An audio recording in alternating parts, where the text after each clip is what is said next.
Hello students, आज हम लोग एक्सरसाइज 7W को डिस्कस करेंगे जो कि आपके प्रगुण के आधारित क्वेश्चन है। इसमें आपका क्वेश्चन नंबर फर्स्ट कह रहा है इंटीग्रेशन ऑफ -1 to 1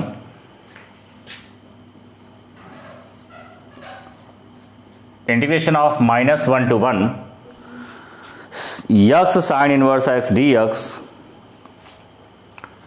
यक्स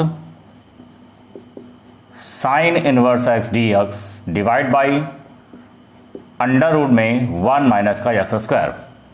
और यहाँ पर हमें प्रूफ करना है, वैल्यू आनी चाहिए हमारे पास 2, ये हमें प्रूफ करना है। तो चलिए यहाँ पर हम क्या करते हैं, यहाँ पर ये जो क्वेश्चंस लिखा हुआ है इसको हमने i के इक्वल ले लिया, तो माना i is equal to integration of -1 to 1 x sine inverse x divide by under root में 1 माइनस का एक्स स्क्वायर, और ये हमारे पास है डी एक्स। जब भी आपके पास -1 to 1 यानी यहाँ पे माइनस में है, यहाँ पर वैल्यू प्लस में दी गई है, तो हम प्रगुण नंबर 5 का यूज़ करते हैं। प्रगुण नंबर 5 हमारे पास ये कहता है कि -a to a F x d x, इसकी जो वैल्यू होती है 2 times of 0 to a F x d x होती है। ये कब होता है, जब फलन हमारे पास सम है, और सम फलन की पहचान ये होती है कि एफ ऑफ माइनस एस इसके बराबर है, एफ एस के बराबर है, और दूसरी वैल्यू इसको 0 होती है। ये जब होता है जब एफ ऑफ माइनस एक्स किसके बराबर होता है, माइनस एफ एक्स के बराबर होता है, और यानी फलन आपके पास कैसा हो, विषम। तो हमें ये पता करना है कि ये सम फलन है कि विषम फलन है। चलिए हम यहाँ पे चेक कर लेते हैं। तो यहाँ पर अगर हम देखें तो एफ एक्स का मान हमारे पास है x sine inverse x divide by under root में 1 माइनस का एक्स स्क्वायर, ये हमारे पास वैल्यू है। तो यहाँ पर देख सकते हैं एफ ऑफ माइनस एक्स की बात करें तो ये हमारे पास है माइनस एक्स, यहाँ पर हमारे पास है sine inverse minus x divide by under root में 1 माइनस एक्स का whole square. Sine inverse minus theta minus sine inverse theta होता है, तो ये हमारे पास आ जाएगा यक्स साइन इनवर्स एक्स, और यहाँ पे हो जाएगा अंडर रूट में 1 माइनस का एक्स स्क्वायर। तो ये हमारे पास वैल्यू निकल के आ रही है एफ एक्स। तो इसका मतलब ये हो गया कि यहाँ पर जो फंक्शन एफ एक्स हमारे पास है वो हमारे पास कैसा फंक्शन है, सम फलन है। तो अगर ये सम फलन है तो प्रगुण नंबर 5 का जब हम लोग यूज़ करेंगे तो हम इस वैल्यू का, इस फॉर्मूले का यूज़ करेंगे, ठीक है ना। ये फॉर्मूला हमारे पास लगेगा 2 times of 0 to a F x d x. तो यहाँ पर ये सिर्फ आपको अपने माइंड में इस चीज़ को क्लियर करना है कि हमारे पास फलन सम हो रहा है कि विषम हो रहा है। तो यहाँ पर मैंने देखा कि ये फलन सम हो रहा है, तो यहाँ पर हम डायरेक्टली इसको ले सकते हैं, क्या ले सकते हैं कि 2 टाइम्स ऑफ 0 to 1 यानी ये माइनस हट जाएगा आपके पास, और यहाँ हो जाएगा x sine inverse x divide by under root में 1 माइनस का एक्स स्क्वायर, और ये हो जाएगा डी एक्स। यहाँ पर ये हमने कैसे लगाया है, ये हमने प्रगुण नंबर 5 का यूज़ किया हुआ है। ये हमारे पास प्रगुण नंबर 5 कह रहा है, और ये समफलन था इसलिए हमने इस वाले फॉर्मूले का यूज़ किया हुआ है। और अगर ये विषम फलन होता तो सीधे हम इसकी वैल्यू 0 लिख देते, हमें कोई भी कैलकुलेशन नहीं करते यहाँ से। चलिए अब इसको हम इंटीग्रेट करेंगे। तो देखिए जब हम इसको इंटीग्रेट करेंगे तो हम यहाँ से क्या करते हैं कि साइन इनवर्स एक्स को, यहाँ पर हमने क्या किया कि साइन इनवर्स एक्स को हमने टी मान लिया। जब आप इसको डिफ्रेंशिएट करेंगे तो 1 अपान अंडर रूट में 1 minus x square d x is equal to d t हो जाएगा। और यहाँ से जब आप यक्स की वैल्यू को निकालेंगे तो यक्स की वैल्यू हमारे पास हो जाएगी साइन टी। फिर आप लिमिट को चेंज करेंगे, तो जब आप लिमिट को चेंज करेंगे यदि यक्स बराबर 0 तो टी बराबर साइन इनवर्स 0 क्या होगा, 0 होगा। यदि यक्स बराबर हमारे पास क्या हो जाए 1, तो जब 1 रखेंगे तो 1 किसका मान होता है, साइन इनवर्स 1, टी बराबर साइन इनवर्स 1, और साइन इनवर्स 1 होता है आपके पास π/2 का। तो यहाँ से वैल्यू आ जाएगी 2 टाइम्स ऑफ 0 की जगह 0, 1 की जगह π/2, यक्स की जगह पे हमारे पास हो जाएगा साइन टी, और साइन इनवर्स की जगह पे हमारे पास हो जाएगा टी, और डी एक्स अपान 1 माइनस स्क्वायर की जगह पे हो जाएगा डी टी। अब यहाँ पे देख सकते हैं हमारे पास दो फलन है, फर्स्ट इंटू सेकंड का यूज़ करेंगे हम। तो फर्स्ट इंटू सेकंड का जब यूज़ करेंगे तो आइलेट के अकॉर्डिंग पहले क्या आता है, अलजेब्रिकल फंक्शन आता है। तो ये हमारे पास अलजेब्रिकल है, इसको फर्स्ट मान लेंगे, ये ट्रिग्नोमेट्रिकल है, इसको सेकंड मान लेंगे। तो चलिए फर्स्ट सेकंड का यूज़ करते हैं। तो ये हो जाएगा फर्स्ट इंटू सेकंड का समाकलन, तो साइन टी का समाकलन माइनस कॉस टी, लिमिट हमारे पास है 0 से π/2। फिर यहाँ पर माइनस समाकलन ऑफ फर्स्ट का अवकल गुणांक, तो चलिए टी का अवकलन करते हैं। टी का अवकलन हो जाएगा 1, और साइन टी का समाकलन हो जाएगा माइनस कॉस टी, और ये हो जाएगा डी टी। तो ये हमारे पास वैल्यू हो गई, माइनस हमने यहाँ पर बाहर कर लिया, तो यहाँ से वैल्यू क्या हो जाएगी,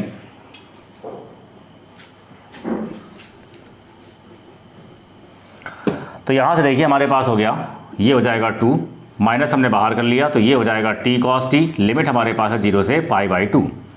फिर इसके बाद है माइनस माइनस प्लस हो गया, और ये हो जाएगा इंटीग्रेशन ऑफ 0 से π/2, और ये हमारे पास है कॉस टी, और यहाँ से हो जाएगा डी टी।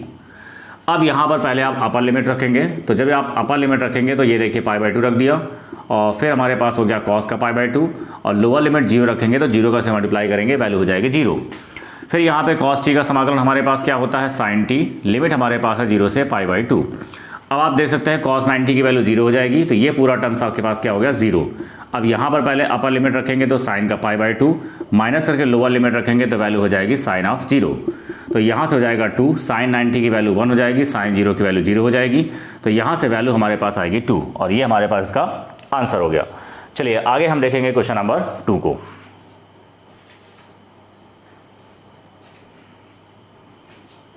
इसको देख लीजिए जल्दी से। नेक्स्ट हम बात करते हैं क्वेश्चन नंबर 2 की।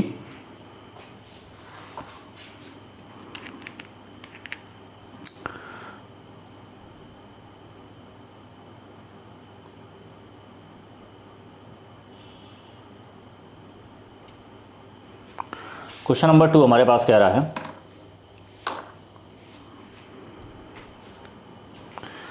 क्वेश्चन नंबर 2 कह रहा है कि इंटीग्रेशन ऑफ 0 से π/2 cos square x d x. चलिए इसको देखते हैं।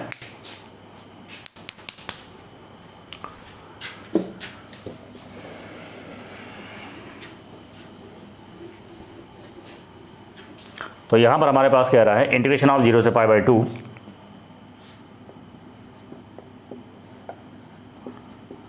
इंटीग्रेशन ऑफ 0 से π/2 cos square x d x. तो ये देखिए अगर हम इसमें प्रगुण लगा लें तो क्वेश्चन कितना आसान हो जाएगा। वैसे भी इसको बिना प्रगुण के भी कर सकते हैं, cos स्क्वायर को cos 2a के फार्मूले से चेंज करेंगे, और cos 2a के फार्मूले से चेंज करने के बाद फिर आप इसको इंटीग्रेट करेंगे और फिर वैल्यू को पुट करेंगे। तो आपके पास इस मेथड से कर सकते हैं, या फिर अगर हम अपने प्रगुण के मेथड से करें तो सबसे पहले हम इसको क्या मानेंगे, i के इक्वल मानेंगे, ठीक है।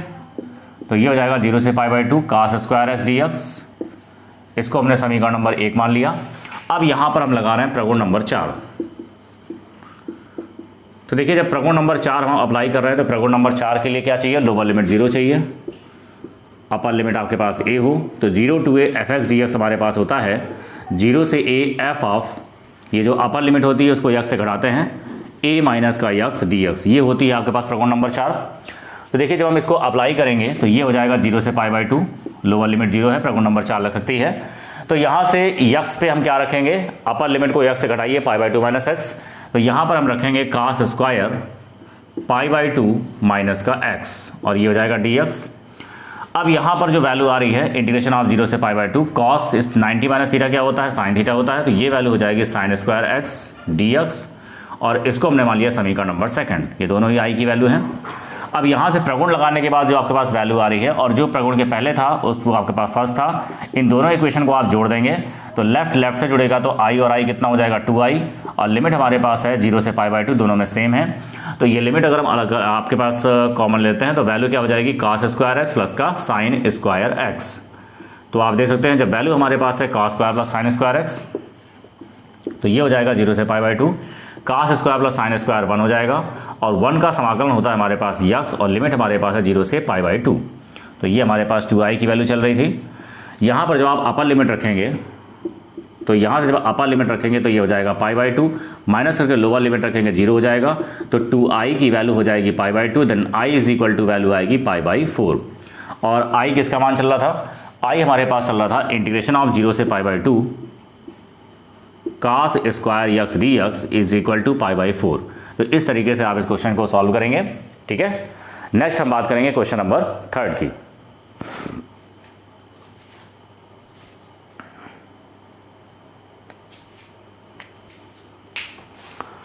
चलिए क्वेश्चन नंबर 3 को देखेंगे। क्वेश्चन नंबर 3 कह रहा है integration of 0 to 1 x 1 minus x की whole power 4 dx is equal to 1/30।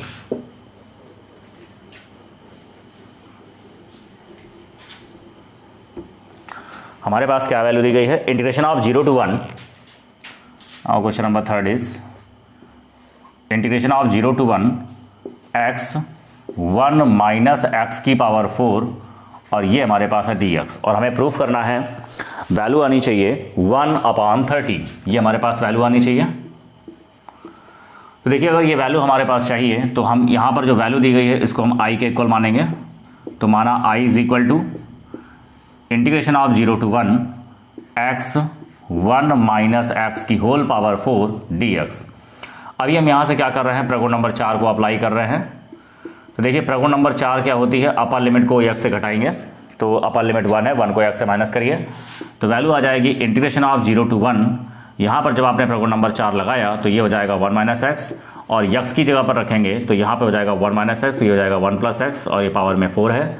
ये देखिए 1 से 1 कैंसिल आउट हो गया, तो यहाँ से बचेगा इंटीग्रेशन ऑफ 0 to 1, ये बचेगा 1 माइनस एक्स इंटू में x की पावर 4 dx। अब देखिए यहाँ पे कोई ज़रूरी नहीं है कि प्रगुण नंबर 4 लगाने के बाद फर्स्ट सेकंड लेके जोड़ा जाता है, ठीक है, वो क्वेश्चन के अकॉर्डिंग हम लोग वर्क करते हैं किस तरीके से आसान कैलकुलेशन होता है। तो यहाँ पर आप देख सकते हैं, यहाँ पे मैंने कोई आपके पास फर्स्ट सेकंड लेके नहीं जोड़ घटा रहे हैं, यहाँ पे सीधे सीधे वैल्यू आपके पास निकल रही है।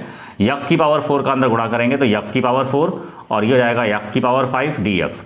अब जब आप इसको इंटीग्रेट करेंगे तो इसका इंटीग्रेशन हो जाएगा x की पावर 5/5, इसका इंटीग्रेशन हो जाएगा x की पावर 6/6, और लिमिट हमारे पास है 0 से 1।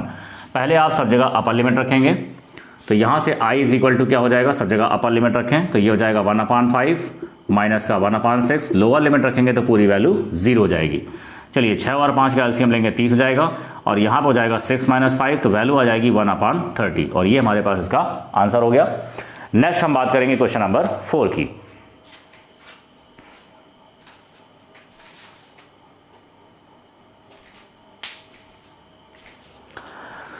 क्वेश्चन नंबर 4 कह रहा है इंटीग्रेशन ऑफ 0 से π/2 log tan x dx is equal to 0। चलिए इसको देखते हैं।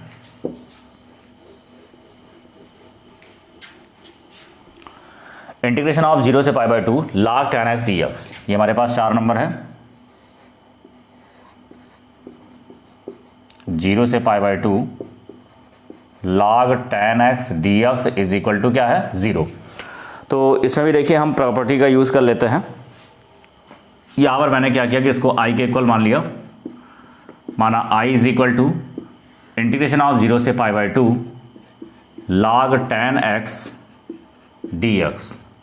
तो यहाँ पर हम प्रगुण नंबर 4 लगा रहे हैं, तो प्रगुण नंबर 4 जब हमने यहाँ पे लगाया तो ये क्या हो जाएगा, इंटीग्रेशन ऑफ 0 से π/2, और ये हो जाएगा log tan, x के स्थान पर क्या रखेंगे, π/2 माइनस का x dx। अब यहाँ पे tan 90 माइनस थीटा की बात करें तो tan 90 माइनस थीटा क्या होता है हमारे पास, cot x होता है। ये हो जाएगा सेकंड नंबर, और ये हमारे पास है फर्स्ट। अब दोनों इक्वेशंस को आप ऐड कर देंगे, जब फर्स्ट प्लस सेकंड को ऐड करेंगे तो i और i मिलकर क्या हो गया, 2i हो जाएगा, और लिमिट दोनों में सेम है 0 से π/2, और यहाँ पर हमारे पास बनेगा log tan x, और प्लस में हो जाएगा log cot x dx। अब देख सकते हैं यहाँ प्रॉपर्टी बन रही है हमारे पास, कौन सी प्रॉपर्टी बन रही है, log m plus log n, तो प्रॉपर्टी होती है log m इंटू n। तो इसके अकॉर्डिंग जब आपने प्रॉपर्टी लगाई तो हमारे पास वैल्यू निकल कर के आ गई 0 से π/2, और ये हो जाएगा log में tan x इंटू हो जाएगा cot x, और ये हो जाएगा dx। tan का मतलब 1/cot, cot से cot कैंसिल हो जाएगा, तो यहाँ से वैल्यू आएगी हमारे पास 2i is equal to integration of 0 से π/2, और ये हो जाएगा log 1 is equal log 1 dx। और देखिए ये आपके पास निश्चित समाकलन है, यहाँ पर log 1 की वैल्यू आपके पास 0 होती है, तो 2i का मान आपके पास क्या हो जाएगा, 0, then i is equal to 0। तो इस तरीके से हमारे पास वैल्यू निकल के आ गई, और i हमारे पास था 0 से π/2 log tan x dx is equal to 0। ये हमारा प्रूफ हो गया। नेक्स्ट हम बात करेंगे क्वेश्चन नंबर 5 की।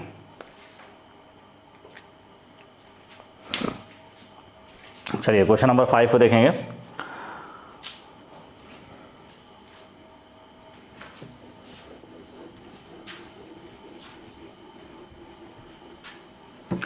क्वेश्चन नंबर 5 हमारे पास कह रहा है इंटीग्रेशन ऑफ 0 से a, question number 5 is integration of 0 to a √x dx divide by √a minus x, और प्लस में हमारे पास है √x। ये हमारे पास वैल्यू है, इसकी वैल्यू आपको फाइंड करनी है कि इसकी क्या वैल्यू होगी। तो चलिए इसकी वैल्यू को निकालते हैं। तो यहाँ पर हमने क्या किया कि इसको i के इक्वल मान लिया, तो then i is equal to integration of 0 से a under root x d x divide by under root में a माइनस एक्स और प्लस अंडर रूट एक्स, ये हमारे पास वैल्यू हो जाएगी। अब यहाँ पर हम प्रगुण नंबर 4 का इस्तेमाल कर रहे हैं। तो देखिए जब प्रगुण नंबर 4 का हमने इस्तेमाल किया तो यक्स की जगह पर क्या रखेंगे, यक्स की जगह पर रखेंगे a माइनस एक्स, तो i इज इक्वल टू हो जाएगा इंटीग्रेशन ऑफ 0 से a, यहाँ यक्स की जगह पे a माइनस एक्स रख दिया, यहाँ पर यक्स की जगह पे a माइनस एक्स रखेंगे तो a minus A plus x हो जाएगा, और यहाँ पर यक्स की जगह a माइनस एक्स रखेंगे तो under root a minus x d x, ये a से कैंसिल आउट हो गया। देन इंटीग्रेशन ऑफ 0 से a under root a minus x d x upon under root x और plus under root a minus का x, और ये हो जाएगा dx। ये हमारे पास इक्वेशन नंबर 2 है, और प्रगुण के पहले जो इक्वेशन था वो हमारे पास फर्स्ट है। अब इन दोनों इक्वेशन को हम यहाँ पर ऐड करेंगे, तो देखिए i और i मिलकर क्या हो जाएगा 2i, लिमिट दोनों में सेम है 0 से π/2, और फिर आप इन दोनों वैल्यू को जब आप जोड़ रहे हैं राइट साइड पर, तो यहाँ हमारे पास हो रहा है under root x under root में a minus x plus under root x, और प्लस करके जब आप इस वैल्यू को जोड़ेंगे तो under root a minus x divide by under root x, और प्लस हमारे पास है अंडर रूट a माइनस का x। अब यहाँ से आप देख सकते हैं कि हमारे पास जो हर की वैल्यू हो रही है दोनों में सेम हो रही है, तो इसका जब आप एलसीएम लेंगे तो ये हो जाएगा इंटीग्रेशन ऑफ 0 से π/2, और यहाँ पर एलसीएम आएगा अंडर रूट में a माइनस एक्स और प्लस अंडर रूट एक्स, और अंश में जो वैल्यू हमारे पास आ रही है under root x plus under root a minus x, और आप देख सकते हैं दोनों वैल्यू हमारे पास सेम है, तो ये हमारे पास ये कैंसिल आउट हो जाएंगी, तो यहाँ से वैल्यू निकल करके आएगी 1, तो ये हो जाएगा 2i is equal to integration of 0 से π/2 1 dx। तो 1 का समाकलन क्या होता है x, और लिमिट हमारे पास है 0 से π/2, पहले आप अपर लिमिट रखेंगे π/2 माइनस करके लोअर लिमिट रखेंगे 0, तो वैल्यू आ जाएगी π/2। Then i is equal to value क्या होगा π/4, और i हमारे पास मान चल रहा था इंटीग्रेशन ऑफ 0 से a under root x d x divide by under root में a माइनस एक्स और प्लस अंडर रूट एक्स, इसकी वैल्यू हमारे पास आ गई π/4। तो आप देख सकते हैं ये हमारे पास क्वेश्चन नंबर 5 था।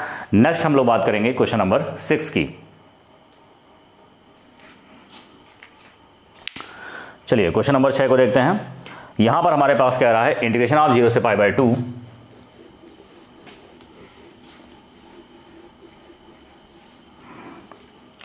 6 नंबर की बात करेंगे। इंटीग्रेशन ऑफ 0 से π/2 इंटीग्रेशन ऑफ 0 से π/2, और ये हमारे पास हो जाएगा dx अपान 1 प्लस अंडर रूट 10x, ये हमारे पास वैल्यू है, और इसको हमें प्रूफ करना है π/4। तो चलिए यहाँ से हमने क्या किया, इसको i के इक्वल मान लिया, माना i इज इक्वल टू हो जाएगा इंटीग्रेशन ऑफ 0 से π/2 dx divide by 1 plus under root में 10x। अब यहाँ पर सबसे पहले हम प्रगुण नंबर 4 लगाएंगे।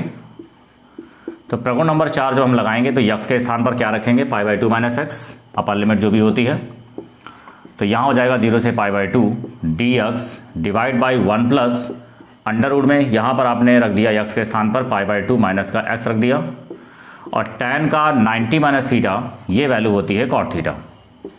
तो इंटीग्रेशन ऑफ 0 से π/2 1 प्लस अंडर रूट में cot x, ये हमारे पास वैल्यू हो जाएगी, और अंडर रूट cot ये हमारे पास ले सकते हैं 1 अपान अंडर रूट 10, तो यहाँ से वैल्यू हो जाएगी 0 से π/2 dx डिवाइड बाई 1 प्लस, इसको ले सकते हैं 1 अपान अंडर रूट 10x, और जब आप इसका एलसीएम लेंगे तो यहाँ से वैल्यू निकल करके आएगी 0 से π/2 अंडर रूट 10x हमारा अंश में चला जाएगा, और यहाँ पर हमारे पास वैल्यू निकल के आएगी अंडर रूट 10x प्लस का 1, और ये हमारे पास इक्वेशन नंबर 2 हो गया।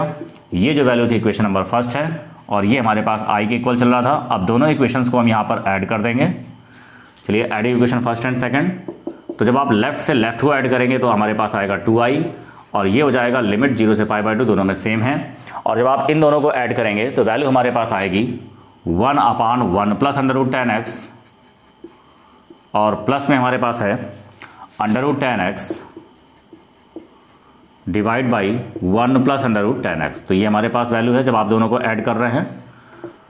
तो देखिए आपका जब एलसीएम लेंगे तो एलसीएम लेने पर क्या वैल्यू आएगी हमारे पास, इंटीग्रेशन ऑफ 0 से पाई बाई 2, एलसीएम जब ले रहे हैं तो ये हो जाएगा 1 plus under root 10x LCM आएगा, तो अंश में वैल्यू बचेगी 1 प्लस अंडर रूट 10x, और आप देख सकते हैं कि दोनों वैल्यू सेम है हमारे पास, तो ये वैल्यू इस वैल्यू से कैंसिल आउट हो जाएंगी। तो यहाँ से वैल्यू आ जाएगी इंटीग्रेशन ऑफ 0 से पाई बाई 2 1 dx, और 1 का समाकलन हमारे पास है x, और लिमिट हमारे पास है 0 से पाई बाई 2। पहले आप अपर लिमिट रखेंगे पाई बाई 2, माइनस करके लोअर लिमिट रखेंगे 0, तो यहाँ से वैल्यू आ जाएगी pi by 2। Then i is equal to क्या होगा, पाई बाई 4। तो इस तरीके से हमारे पास ये इसका सोल्यूशन हो गया है। नेक्स्ट हमारे पास है क्वेश्चन नंबर 7।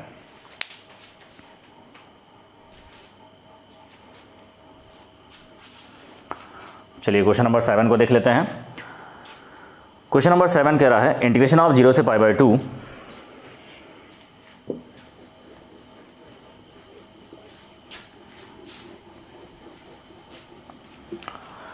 इंटीग्रेशन ऑफ 0 से पाई बाई 2 साइन की पावर 3 बाई 2x साइन की पावर में 3 बाई 2x डिवाइड बाई हमारे पास है साइन की पावर 3 बाई 2x और प्लस कास की पावर 3 बाई 2x, और ये हमारे पास है dx। तो ये भी हमारे पास बिल्कुल उसी टाइप का क्वेश्चन है जैसे अभी हमने पिछले क्वेश्चन को लगाया है। तो चलिए इसको करते हैं। तो यहाँ पर हमारे पास क्या होगा, सबसे पहले हमने इसको i के इक्वल मान लेंगे, माना i इज इक्वल टू, ये हो जाएगा इंटीग्रेशन ऑफ 0 से पाई बाई 2 साइन की पावर में 3 by 2x dx divide by sine की पावर में 3 बाई 2x और प्लस हो जाएगा कॉस की पावर में 3 बाई 2x। अब यहाँ पर हम प्रगुण नंबर 4 को अप्लाई करेंगे। तो देखिए जब प्रगुण नंबर 4 को अप्लाई करेंगे तो क्या वैल्यू हो जाएगी, i इज इक्वल टू हमने यहाँ पर लिखा 0 से पाई बाई 2। अब जरा इसको ध्यान से देखिए, यहाँ पर रखेंगे पाई बाई 2 तो साइन 90 माइनस थीटा क्या हो जाएगा, कॉस थीटा, डायरेक्ट लिख रहे हैं तो कॉस 3 पाई बाई 2x। यहाँ पर जब रखेंगे साइन 90 माइनस थीटा तो ये हो जाएगा कॉस की पावर में 3 बाई 2x, और यहाँ पर रखेंगे कॉस 90 माइनस थीटा तो ये हो जाएगा साइन की पावर में 3 बाई 2x, और ये हो जाएगा dx। तो ये प्रगुण लगाने के बाद सेकंड नंबर आपके पास आ गया है, ये फर्स्ट नंबर था। आप दोनों को यहाँ से ऐड कर देंगे, तो जब दोनों को ऐड करेंगे तो i और i 2i हो जाएगा। लिमिट हमारे पास है 0 से पाई बाई 2, और जब आप इन दोनों को जोड़ेंगे तो एलसीएम हमारे पास हो जाएगा साइन की पावर 3 बाई 2x और प्लस कास की पावर 3 बाई 2x, और जब आप इन दोनों को जोड़ेंगे तो अंश में वैल्यू हमारे पास निकल करके आएगी साइन की पावर 3 बाई 2x और प्लस में कॉस की पावर में 3 बाई 2x, और ये हो जाएगा dx। दोनों सेम वैल्यू है, कैंसिल आउट हो गए जैसे मैंने पिछले क्वेश्चन पे लगाया था। तो ये देखिए हमारे पास वैल्यू निकल करके आ रही है 1, और 1 का समाकलन होगा x, लिमिट हमारे पास है 0 से पाई बाई 2। पहले आप अपर लिमिट रखेंगे then 2i is equal to, तो पहले आप अपर लिमिट रखेंगे देन पाई बाई 2 और माइनस में हो जाएगा 0, तो वैल्यू आ जाएगी आपके पास pi by 2, then i is equal to value आ जाएगी पाई बाई 4, और यही हमें आपको निकालना था यहाँ से। इसी तरीके से हमारे पास क्वेश्चन नंबर 8 भी है। क्वेश्चन नंबर 8 को देखते हैं। क्वेश्चन नंबर 8 हमारे पास कह रहा है इंटीग्रेशन ऑफ 0 से पाई बाई 2 इंटीग्रेशन ऑफ 0 से पाई बाई 2 dx अपान 1 प्लस काट x dx अपान 1 प्लस काट x, ये हमारे पास वैल्यू है, और यहाँ से हमें इसको प्रूफ करना है पाई बाई 4। चलिए कुछ क्वेश्चन इस टाइप के और भी हैं, तो ज़रा इन क्वेश्चंस को आप होमवर्क में लिख लीजिए, इनको आप कंप्लीट करिएगा, देख लें इन सवालों को। चलिए तो यहाँ पर क्वेश्चन नंबर 8 हमारे पास क्या कह रहा है, ये देखिए क्वेश्चन नंबर 8 हमारे पास है इंटीग्रेशन ऑफ 0 से पाई बाई 2 dx अपान 1 प्लस काट x, और इसकी वैल्यू हो जाएगी पाई बाई 4। बिल्कुल सेम क्वेश्चन है। आप i is equal to value को लेंगे, प्रगुण नंबर 4 को अप्लाई करेंगे तो ये हो जाएगा हमारे पास tan cot 90 minus theta, tan theta हो जाएगा 1 प्लस tan x आएगा, और tan को 1 अपॉन cot में चेंज करके जब ऐड करेंगे कैंसिल आउट हो जाएगा, वैल्यू आएगी 1 का मान पाई बाई 4 हो जाएगा। और बिल्कुल सेम वैसे ही क्वेश्चन है जैसे मैंने पिछले क्वेश्चन को लगाया है। नेक्स्ट हमारे पास है क्वेश्चन नंबर 9। तो क्वेश्चन नंबर 9 भी हमारा इसी तरीके का है। यहाँ पे कह रहा है इंटीग्रेशन ऑफ 0 से पाई बाई 2, और यहाँ पर वैल्यू दे रखी है under root tan x divide by under root tan x, और प्लस में हो जाएगा अंडर रूट cot x। और देखिए इस तरह के जो भी क्वेश्चन है सबका मान क्या आता है, पाई बाई 4 ही आता है, क्योंकि आपके पास जो समाकलन सीधे निकलता है सारे टर्म्स कैंसिल आउट हो जाते हैं, खाली 1 बनता है, वो 1 का समाकलन x होता है। तो इस तरह से जो भी वैल्यू होती है उन सबका मान क्या निकलता है, पाई बाई 4 ही सबका आंसर आएगा। ओके चलिए इसी तरीके से क्वेश्चन नंबर 10 भी है हमारे पास। तो देखिए क्वेश्चन नंबर 10 की अगर हम बात करें तो इंटीग्रेशन ऑफ 0 से π/2, यहाँ पर हमारे पास दे रखा है cos की power 5x divide by sine की पावर 5 एंड cos की पावर 5, और ये हमारे पास dx है। इसकी वैल्यू फाइंड करनी है, और आप देख सकते हैं ये भी हमारे पास वही पहले की तरह ही क्वेश्चन है, तो इसका मान भी क्या आएगा, π/4 इसका मान भी आ जाएगा। ओके, तो ये हमारे पास था क्वेश्चन नंबर 10। तो आई होप आपको ये क्वेश्चंस क्लियर हो गए होंगे। तो ये 3 क्वेश्चन आपके हम होमवर्क में देते हैं। नेक्स्ट वीडियो में हम क्वेश्चन नंबर 11 से आपको डिस्कस करेंगे इस एक्सरसाइज को। तो आज के लिए इतना ही रखते हैं। Okay, thank you.